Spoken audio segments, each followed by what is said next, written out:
dan kami juga tahu akan dimintai pertanggungjawaban di yaumil akhir. Rekan-rekan media yang kami hormati, tentunya hari ini ya kan, sebagaimana rekan-rekan media mengikuti sejak awal proses persidangan ini kurang lebih 5 bulan ya, dan hari ini adalah agendanya pembacaan rekuisitor surat tuntutan dari penuntut umum. Pertama yang harus kami jelaskan yaitu surat tuntutan yang dibuat oleh penuntut umum itu dibuat secara sistematis. Artinya apa?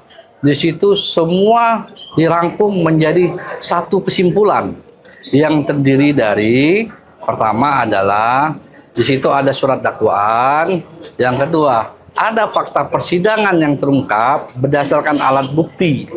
Saya ingatkan ya, fakta persidangan berdasarkan alat bukti, bukan berdasarkan persepsi atau opini. Ya kan? Apa itu alat buktinya? Yaitu pertama, kita menghadirkan puluhan saksi. Dan juga kita tahu dari pihak terdakwa melalui penasihat hukumnya juga menghadirkan saksi dari mereka. Yang kedua, kita menghadirkan keterangan ahli. Mereka juga menghadirkan ahli, ya kan? Yang ketiga, kita menghadirkan bukti elektronik yang paling penting. Kenapa saya katakan bukti elektronik ini, ya kan? Ini sangat penting dalam proses pembuktian pidana di zaman sekarang. Apa saya sampaikan seperti itu? Inilah yang akan dikomparasikan fakta yang sebenarnya. Orang bisa berbohong, tetapi bukti elektronik tidak bisa berbohong. Yang berikutnya adalah kami menyajikan alat bukti berupa dokumen, alat bukti surat. Alat bukti surat dari audit BPKP maupun dari hasil forensik terhadap HP yang disita. Ada HP itu adalah HP tim teknis, HP Ibrahim Arif, dan HP Fiona Handayani. Lalu dari keterangan terdakwa dan barang bukti. Dan segala sesuatu kami hadirkan jadi alat bukti yang diperoleh secara tidak melawan hukum. Nah, lalu berikutnya, ya kan, dari fakta-fakta persidangan yang terungkap dari alat bukti itu, kita menganalisis menjadi sebuah fakta hukum. Nah, fakta hukum ini terdiri dari 70 fakta. Dari sejak awal bagaimana prosesnya pengadaan Chromebook ini sampai telah terjadi kerugian keuangan negara. Nah, satu fakta hukum itu, standar pembuktian di Kejaksaan Agung itu standarnya tinggi. Apa itu? Satu fakta hukum minimal dilengkapi oleh 2 alat bukti. Apa itu? Keterangan saksi, bisa juga barang bukti, atau alat bukti surat, atau keterangan ahli. Jadi, itu bukan kata penuntut umum, itu berdasarkan dari fakta di persidangan. Nah, dari analisa fakta hukum itu dianalisis berdasarkan yuridis. Apa perbuatan melawan hukum, apa itu penyalahgunaan kewenangan, sebagaimana dalam surat dakwaan kami. Nah, kami meyakini dari analisis itu bahwasanya ada dakwaan primer kami, perbuatan terdakwa ini terbukti. Apa itu? Berstandar deliknya adalah adanya perbuatan melawan hukum. Maka rekuisitor itu kami susun dulu pertama. Kami mengingatkan dulu, ada peraturan perundang-undangan yang melekat kepada menteri. Apa itu? Secara konstitusi, Menteri Pendidikan itu punya khusus tersendiri. Dia harus mencerdaskan kehidupan bangsa segala macam. Artinya, seorang menteri sebagai pembantu presiden harus melaksanakan visi misi presiden. Apa visi misi presiden? Pemerataan pendidikan 12 tahun di seluruh wilayah Indonesia tanpa terkecuali, termasuk daerah 3T, terluar, terdalam, dan terdepan. Nah, lalu berikutnya, ya kan, kami juga menyampaikan, menganalisis bahwasanya menteri itu, termasuk menteri pendidikan, diatur secara peraturan perundang-undangan konteks dia, kewenangan dia dalam undang-undang kementerian negara. Menteri itu punya kewenangan membuat kebijakan, pengawasan, dan juga melakukan evaluasi. Nah, dalam skala pengadaan nasional, itu menteri yang bertanggung jawab. Termasuk menteri itu dalam peraturan perundang-undangan pembenaran negara, undang-undang keuangan negara, maupun turunnya, termasuk dalam perpres pengadaan barang jasa, menteri itu selaku pengguna anggaran. Dia bertanggung jawab terhadap anggaran. Ini anggaran tidak kecil, 9 triliun lebih yang dikelola seperti itu. Barang mustahil kalau menteri hanya menyalahkan bawahannya sekelas Poppy. Kalau Poppy yang bertanggung jawab, kenapa Poppy dipecatnya? Seperti itu. Kenapa Poppy digantinya? Seperti itu. Nah, inilah yang fakta ini seharusnya kita menggunakan elegan reasoning yang logika yang pas. Apa itu? Berdasarkan dari keterangan saksi, bukti elektronik, perintah Pak Nadiem menggunakan sistem operating Chrome OS.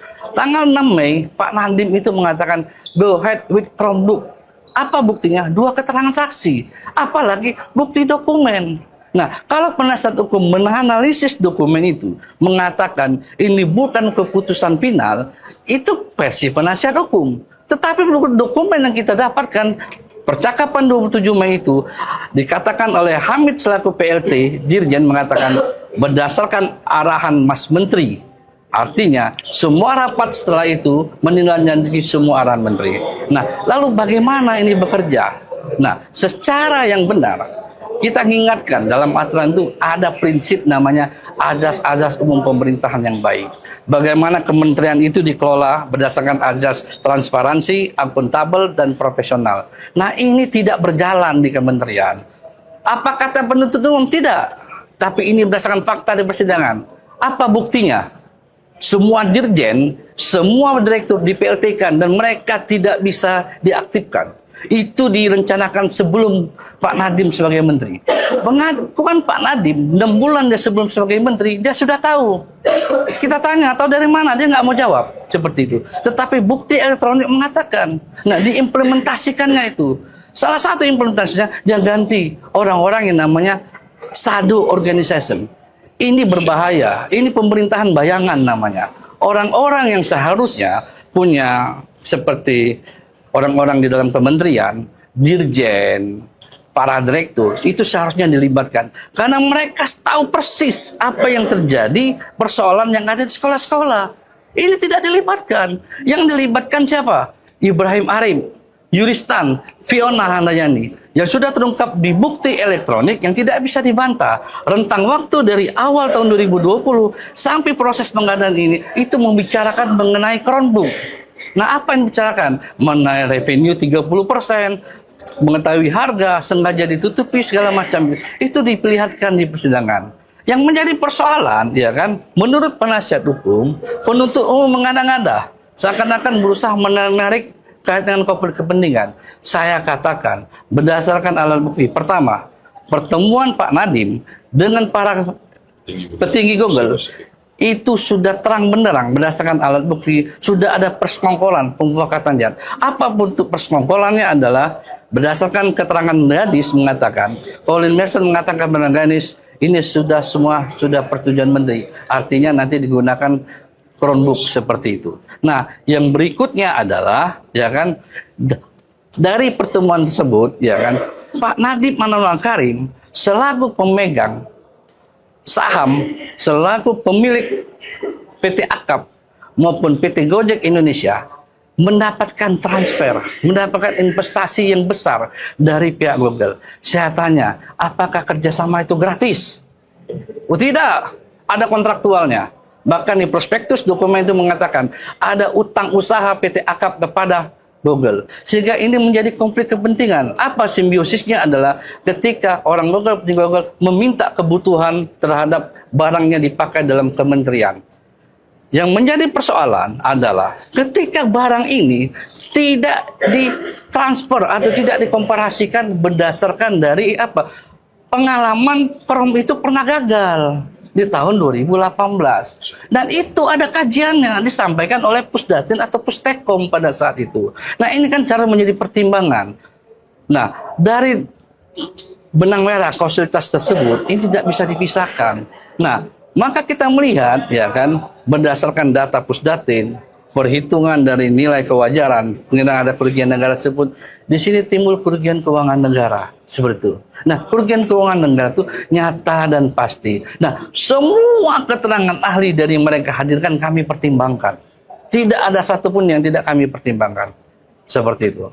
Dan kami melihat bahwasanya apa yang kami susun dalam rekonstruksi ini adalah berdasarkan dari pembuktian dalam surat dakwaan, berdasarkan dari fakta yang di persidangan. Dan saya minta Jangan kita membuat narasi hal-hal yang bukan bersifatnya substansif berdasarkan pembuktian di persidangan.